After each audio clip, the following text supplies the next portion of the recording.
గతంలో జగన్ అధికారంలోకి రాగానే మధ్యంతర భృతి ఇస్తానన్నాడు. 27% ప్రకటించాడు.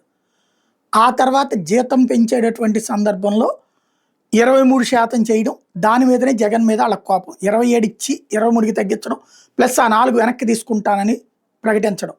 దాని మీదనే వాళ్ళకి ఆగ్రహం వచ్చింది. ఉద్యోగులందరూ దెబ్బకొట్టారు.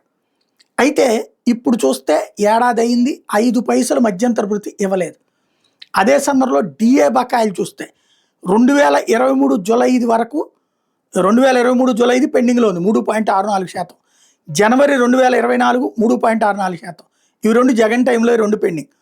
ఇప్పుడు వీళ్ళు వచ్చిన తర్వాత జూలై 2024 2.73%, జనవరి 2025 2.73%, 2 పెండింగ్.